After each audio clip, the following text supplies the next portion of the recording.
on this episode featuring the Maverick 1000. I will get rid of the snorkels on the back. Only a true hack could do this. You've got to be a hack master to put this kind of shod on any machine. Just clean that up, replace that bolt, get our primary and secondary clutch on it, see if this thing actually works. I also noticed we had a broken bolt. Me. Dude, this broken bolt is killing me. Obviously, somebody's been in here. Oh yeah. Dude, what the hell? Dude, I don't know if I can do this. Is it gonna work? I just don't know. Oh no, dude. Limp home. Shit. I think we're good. Yeah, definitely. Do you think this thing burns oil though?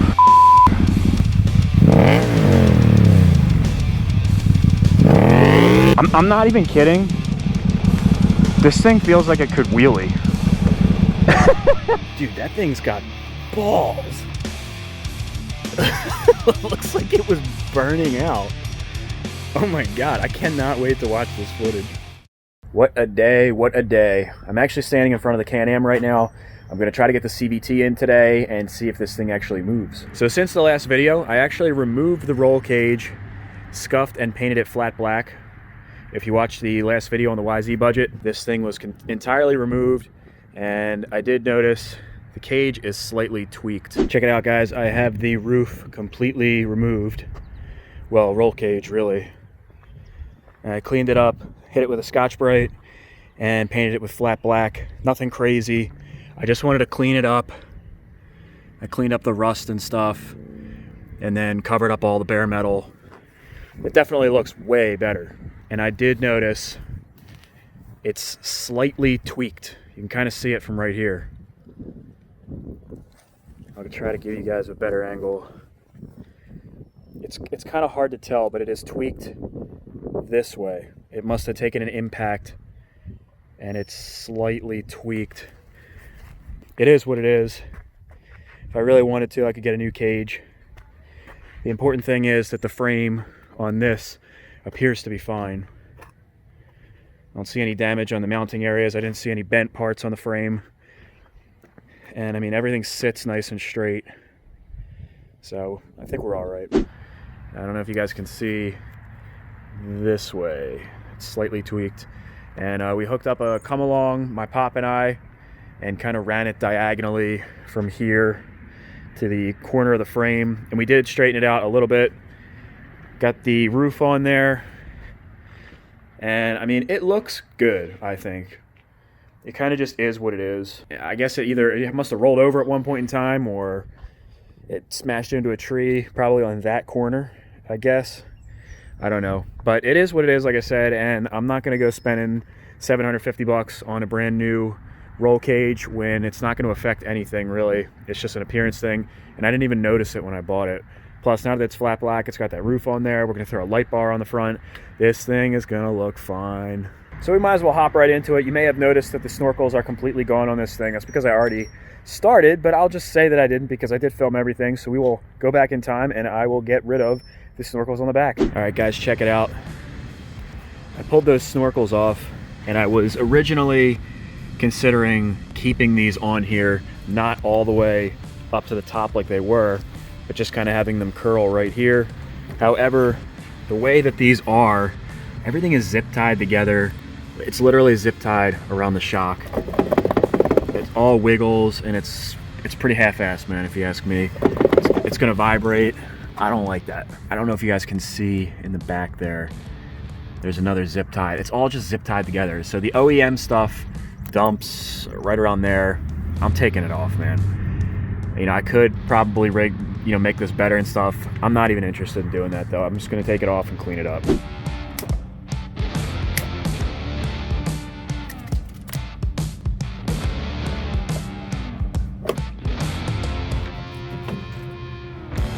So as I'm pulling this apart, I'd noticed all this stuff in here is zip tied too, and the OEM mount is just like floating up here. It looks like it was bent, and he's got some breather running through here. I don't really know what the hell is going on here, but I'm gonna figure all that out and mount it the way it's supposed to be.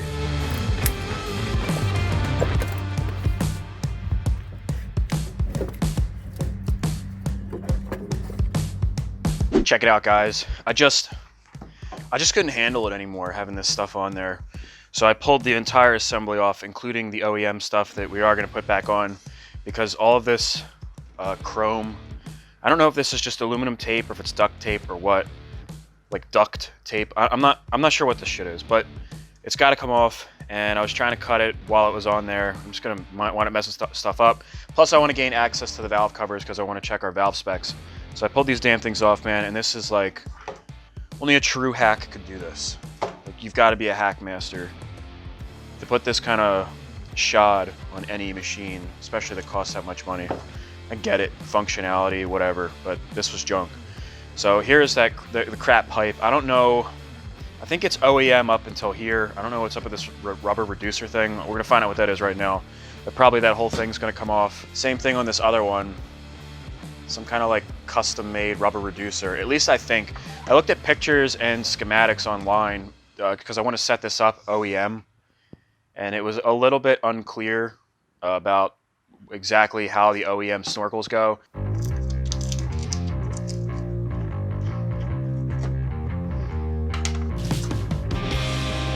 Yeah, so this is some store-bought reducer that the guy just probably stretched on, maybe heated up, I don't know.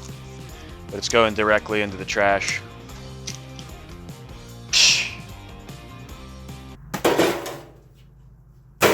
All right, now unfortunately those pieces are cut. There's little turn downs that are supposed to go at the end so that the intake isn't straight or facing up. They're face down so that, you know, it's less likely to get water or anything and then come back into the CVT housing. But regardless, I might put them on and replace them in the future. Any way you look at it, before I would even put them back on, I want to take off the CVT housing, both sides. I have the cover on there just barely with 3 bolts because I was pressure washing it. And I want to take the back portion off too. There's actually a little bit of piece that I want to clean up before we put our clutch on.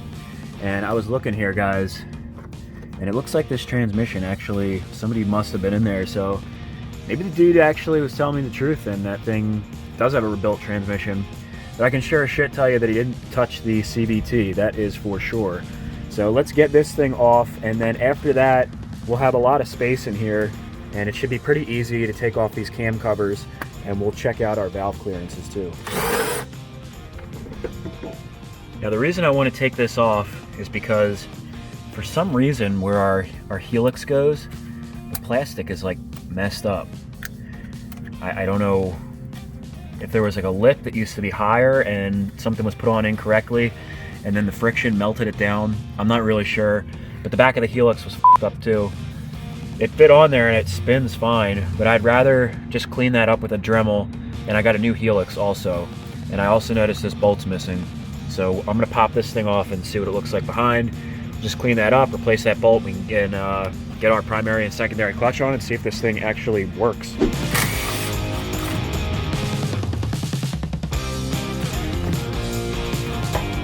So we're back to the hacking table. And I just got done washing this thing down, but you can see this area got kind of messed up. If you look on the inside, you can see. So there's an O-ring that goes in here. It's supposed to like fit in the groove, kind of like this side. So what I'm going to do is just round this out nicely and clean it up. And I'm going to see if I have I do have O-rings, but I don't know if I have one this thick. I'm going to see if I have one just slightly larger. That should still seal as long as it's around the perimeter. I'll put a little bit of dielectric grease on it, and once these 4 bolts are tightened down and it's squeezing the O-ring, there really shouldn't be any problems. I also noticed we had a broken bolt, so I have a feeling that that's not going to come out with a pair of vice grips. So I'm going to shave it down and drill it out.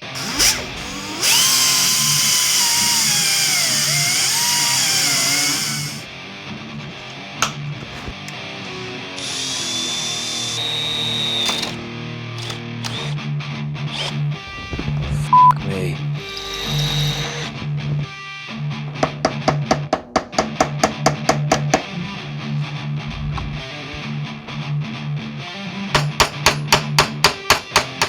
Dude, this broken bolt is killing me. I've been fighting this thing for like 30 minutes now. It's crazy how such a small little thing can cost you so much time. You see, we were on track to get right through it, I had my hole lined up and everything. If it hadn't snapped a bolt, we'd have been good. Or a drill bit, rather.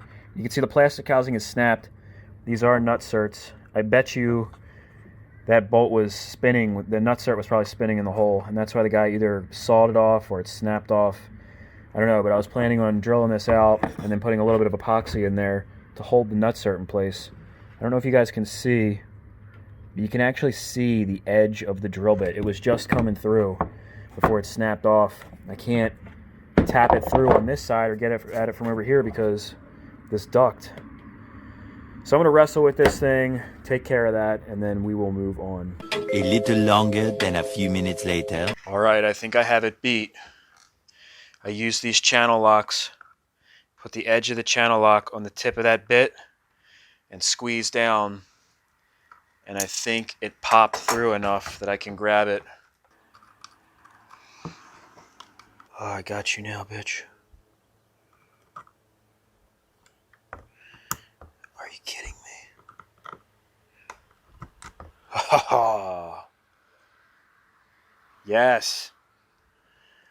Yes.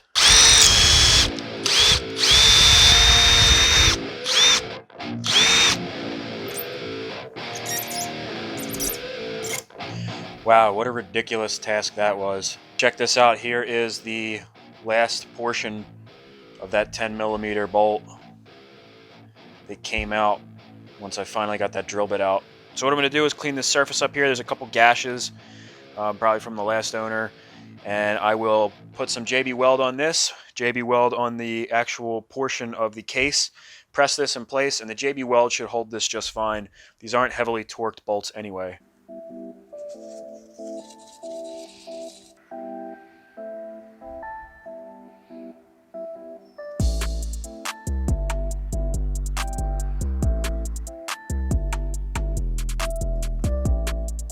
All right, this should be good. I'm okay with the little bit that got in the threads.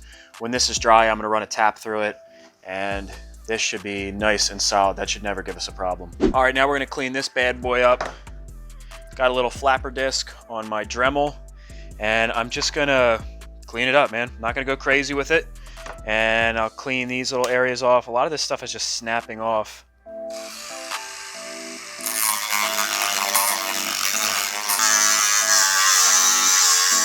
Okay, so this cover should be ready to go. You can see it cleaned up pretty nicely. All that plastic was like folded over. It must have melted, and our nut cert's looking good over there. And as I was cleaning this up, I'm almost certain that what I was saying before is actually what happened. I think the transmission probably blew on this thing, because you can see it looks pretty clean, and obviously somebody's been in here. There's RTV on it. Somebody marked these bolts. I don't know if that was their method for tightening them down, making sure that everything was torqued and they didn't miss anything, but it definitely looks way better than the engine case. So I guess I was wrong, man. I guess this thing really did have a new transmission. Hey man, I'm able to admit to at fault, but the dude still lied about other shit, and he's still a hack. Now I know I said I'd take these cam covers off and see if the valves were in spec. I am planning to do that, but I don't think putting this clutch on is going to get in the way of anything. And actually you can see this is a ground for something that isn't on here anymore. I'm going to take that off before I put the cover back on, but I don't think we're going to be inhibiting our clearance for getting the covers off by putting the clutch on here. I want to make sure that this thing works, that we can actually drive this thing before we go in depth, you know? And the last thing we want are any leaks in this thing. So I decided to put a little bit of Yamabond, which is like an RTV for you non-Yamaha guys, and that will hold that O-ring in place and we shouldn't have any leaks. All right guys, check it out. While that RTV is driving on our CVT cover, I want to go ahead and show you the brand new CVTech clutch setup that we're going to be using. So this is the primary. It's supposed to give us a lot more clutch engagement. We're supposed to get a lot more power to the ground, a lot less slippage than the OEM setup, and it's supposed to make better life out of your belts. So this was a win-win all the way around. I got this directly from CVTech, right off of their website. Pretty cool. Wow. Well, this is definitely a lot more simple than the OEM setup, that's for sure. Well, for anybody that missed the video where we took this OEM setup off, this is it. And dude, this thing is definitely heavier. It's got more moving parts. It was noisy. and it was shot. So I just got done reading this. Apparently, you literally just bolt this damn thing on. Take the supplied washer here, fits in there, and then this is the OEM bolt from the Can-Am.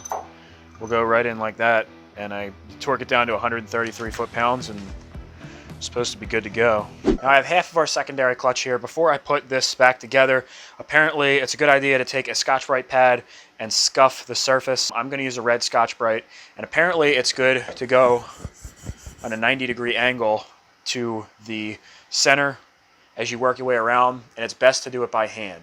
A lot of guys are saying, oh, I want to use a machine or put it in a lathe and then hold the Scotch-Brite up. Guys are saying the best way to do it is to do it by hand. So I already did the other half. It was really easy. I'm just going to go ahead and do this side too.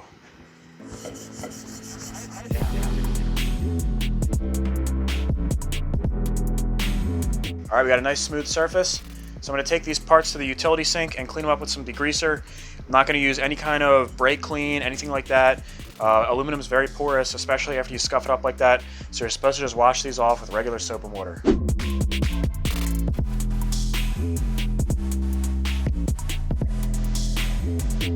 While we're opening up parts, we might as well open up this light bar. Got clamps. Oh yeah. All right, so we got a 42-inch curved light bar. It is, I hate to say this, but it's like the best of the worst. It's just a generic light bar, just like when you type in light bar on eBay or Amazon, one of the regular $50 to $100 light bars. It's by Nightlight. It had really good reviews. This is supposed to be a decent one. The company is supposed to back these things. If you have any issues or anything, they're supposed to be really responsive.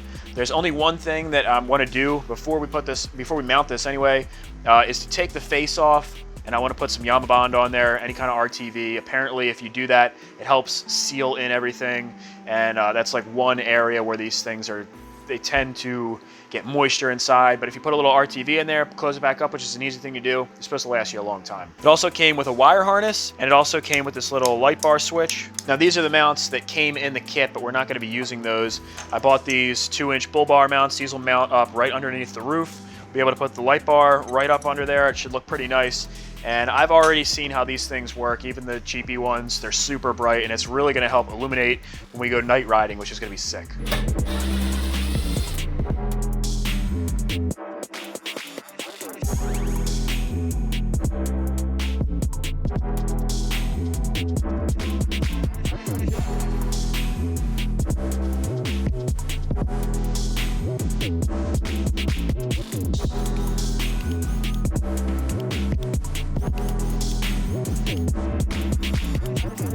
Wow, that took a long time, but hopefully it was time well spent.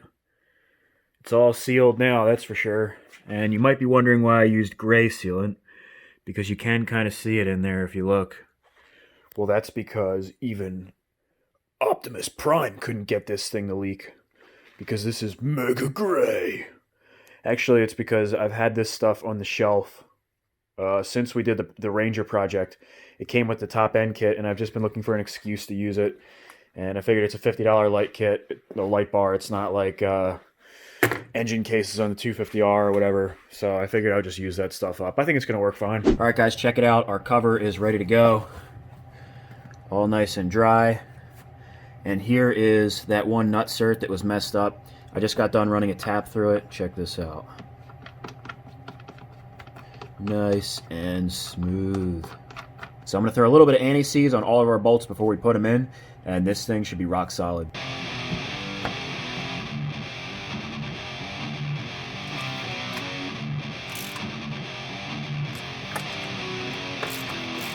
All right, guys, we're going to go ahead and install our secondary clutch. Now, I'm not an expert on CVTs, so I'm not going to do a tutorial here, but I'll tell you what I'm doing. So here's the old Helix. This is not dirt. This is an actual, it has like a plastic coating on it, and it's shot. I'm guessing this is the Helix that was on there when the transmission went. So it was $45 for a brand new Helix. So I decided to just get a brand new one. And what I'm going to do is put a little bit of anti-seize on here. Now we have our upgraded sport spring. Now before we put our secondary clutch into position, this is a stretch bolt from the factory. So they do recommend in the manual that you put a new bolt in. I was looking on forums and stuff. A lot of guys reuse these. And if you put a little bit of red Loctite on there, you should be okay. So before I go ahead and put this assembly on, I'm going to put a little bit of 271 red Loctite on here.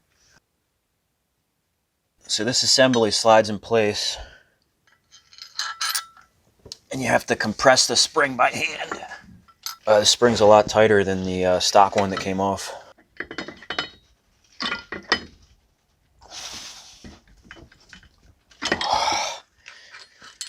Oh, shit.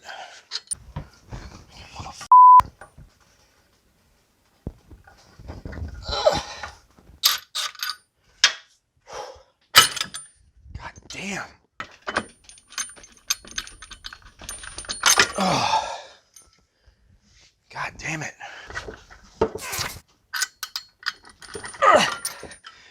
Dude, holy shit.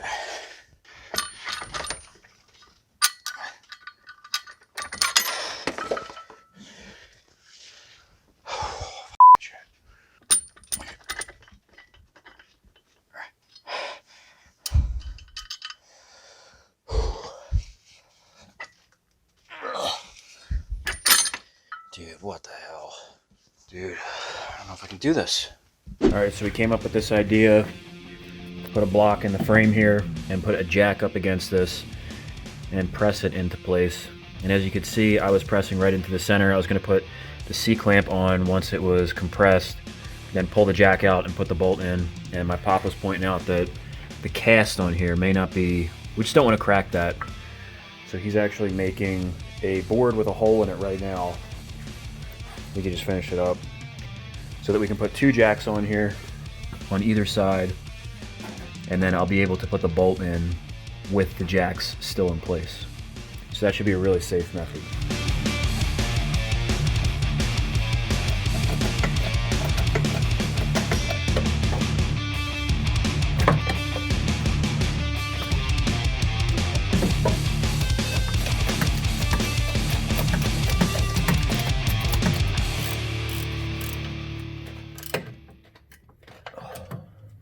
Unbelievable.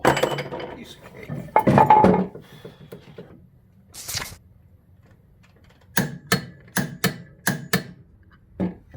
That was a major pain in the ass. There's no way that you could do that by hand.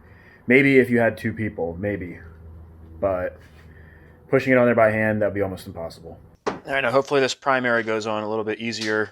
I did clean off our shaft here because it had some rust on it, and I also cleaned out this brand new clutch, even though it is new. There was some dust and stuff on it. In order to make sure there's no grease or anything, you don't want to put, apparently you shouldn't put any anti-seize on this shaft. You want it to be dry. At least that's from what I gathered from online searching and from the manual. So I'm going to go ahead and just throw this bad boy on. I'm going to put a little red Loctite on here too. And I did have to stack washers on here to make this work with the CVT, or the CVTech rather. Now we're going to go ahead and torque this thing down. Even though CVTech says 133, I was looking on forums and most guys torque these to the factory spec. So that's what I'm going to do. I'm doing 90 pounds.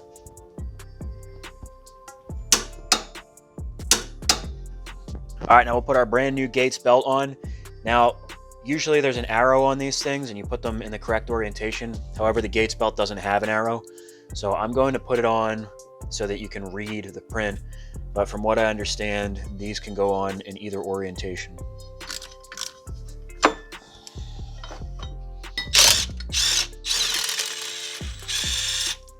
All right, guys, let's see what this looks like. Is it gonna work? I just don't know. I'm actually gonna make you guys wait. Yeah, I would do that. I'm that type of person. I want to put the light bar on, and then we'll take this thing for a ride. So this should mount up pretty easily. I'm gonna take these brackets and just loosely mount them across that top crossbar.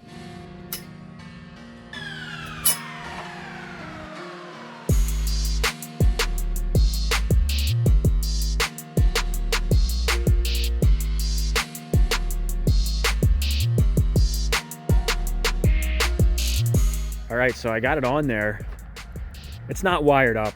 We're not gonna wire it up today. I just kind of wanted to mock it up and see what it looks like up here. I actually mounted it slightly crooked. I lined it up with the roof, but to try to take the illusion out of that bent roll cage, I did mount it just slightly. It looks straight like that, but the bars behind it are slightly crooked. There's nothing I can do about it, guys. So I think that looks pretty good. I mounted it inside the cage, so that way it's protected.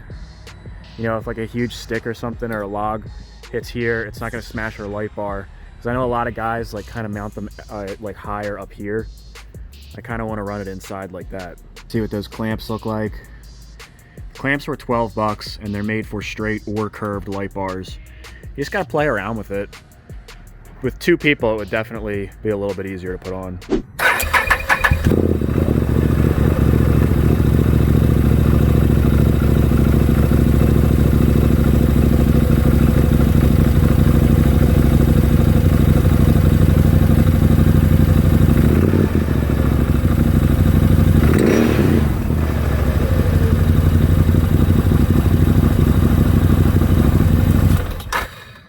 It's so good that it continues to spin even in neutral.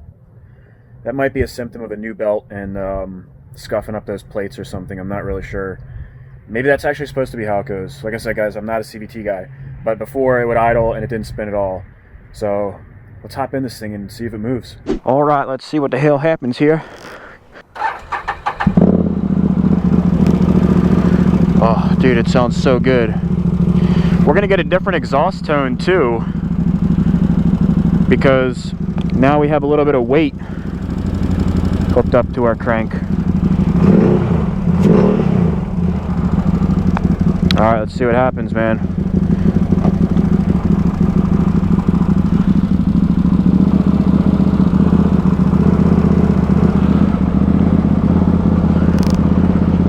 Well, it couldn't do that before.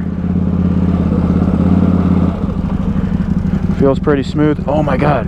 Oh, it's water. That scared the hell out of me.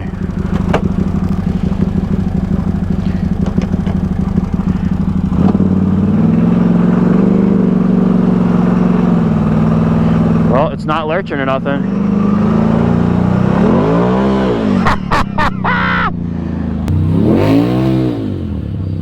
Yo, this thing is a beast.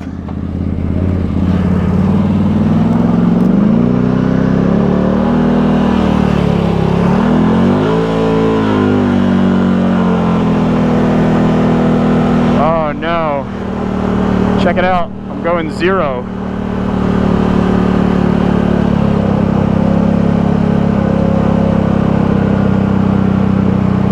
That's not good.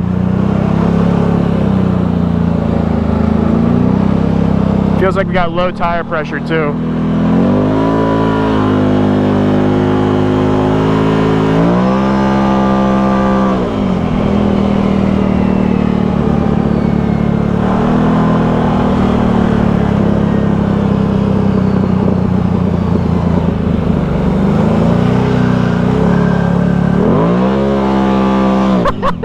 Yeah, this thing is fast. Oh no, dude.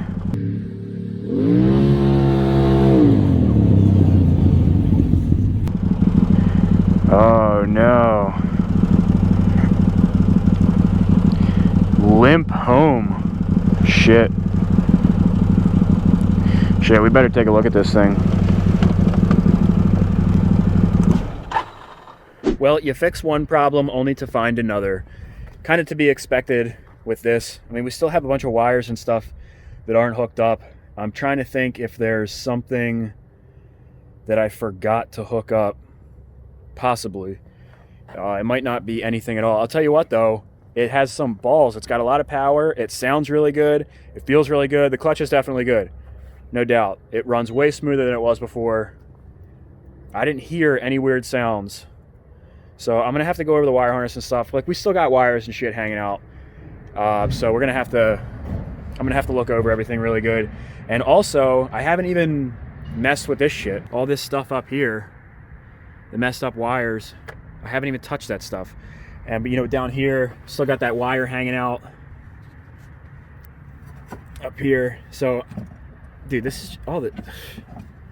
This literally isn't even. This is terrible, dude. All right, check it out, guys. I'm starting to feel better about this issue already. A bunch of people are saying that bad battery voltage and overheating is a common cause of the limp mode warning. Now, it may not be that, but apparently we can check it out.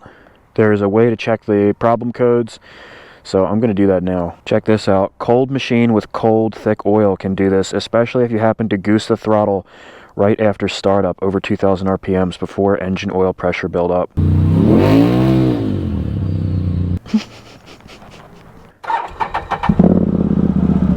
Dude, I think we're good. Yeah, definitely. I think that it was because I gassed it like the second that I got this thing fired up. That probably wasn't the best idea. I didn't really let it warm up. Too excited. Well, I feel comfortable doing a sound check. I do think this thing burns oil though. I don't know if you guys can see, but there's still water coming out of this exhaust. I'm not gonna like stuff the camera in the exhaust while it's running, but every once in a while like a drop flies out and I can see, I don't know if you can, on the inside there's like water. I got some DMs after I put these on of guys that have run like the cheapy knockoffs, and they said that you have to run them a couple times. I guess there's like something in the packing that has to burn off. I'm not really sure. It doesn't smell like it's burning oil. So I don't know. It's just something I'm going to keep my eye on. All right, let's do a quick sound check and see what this exhaust sounds like now that we have the weight on the crankshaft, and we'll do one little launch up the driveway. Hopefully it doesn't blow up. Oh, Mike, your exhaust is crooked.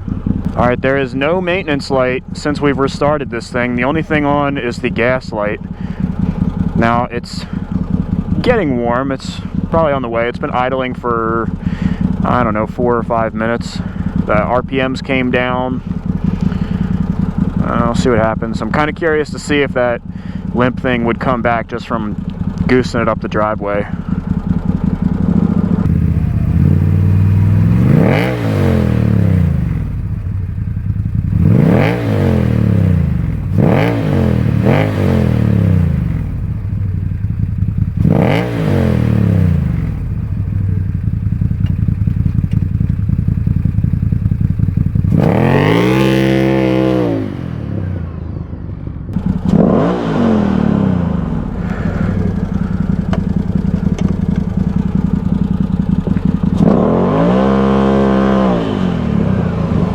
Dude, this thing, I'm not even kidding. This thing feels like it could wheelie. Dude, look at that.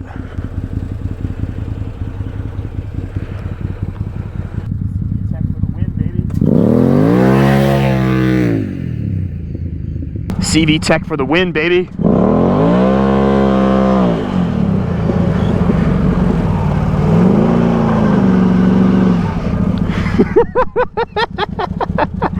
Yo, I think we're safe, man. No limp mode or anything popped up. That was a little scary. Dude, that thing's got balls. Looks like it was burning out. Oh my god, I cannot wait to watch this footage. Well, goddamn, I have to say this thing really does haul ass. I'm serious, man. I didn't think it was going to go as fast as it does. I'm so used to that Ranger that was a 500cc single cylinder with about, I think it had around 35 horsepower. So we're talking literally 3 times the amount of horsepower, possibly even more since we freed up the exhaust. And when we get that AFR fuel module, we're going to be probably, I don't know, in like the 115 horsepower range. Plus we put the uni air filter in there. We got high flow air filter, we got high flow exhaust, got rid of all those stupid snorkels. This thing's coming along really, really nicely. If you guys are new to the channel, definitely hit that subscribe button, give me that thumbs up if you're enjoying the content, and make sure to follow along with this build. We have a 250R we're building right now, and we're also going to be working on a YZ125 pretty soon here. And there is one more thing that I want to show you guys before I let you go. What would a build be without some brand new tires? So I got these badass tires, dude. Look at the tread pattern on these. And the way these are designed, they kind of remind me of like a heavy duty truck tire. So I think these are gonna be good for, they'll be good for off-roading for sure. And I think these are gonna be better for the road too, because I just think that with the tread pattern and the areas that I ride up in the coal mines, there's a couple sections where we actually have to take roads. So these tires are gonna be perfect. So I got front and rear. It cost just about 400 bucks, picked them up through DBC Racing. So these are gonna be awesome. We're gonna be heading up to Matt's shop to throw the wheels on. Even though they're beadlock wheels, breaking the bead in the back is probably gonna be, I could probably do it, honestly, but I'd rather go up and visit Matt because I'm dying.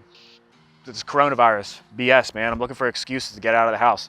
So I'm gonna go up, we'll have a video with Matt putting these tires on. Can't wait to finish this thing, dude. I can't believe how fast this is.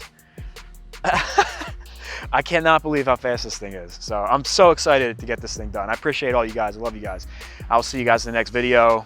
Peace out.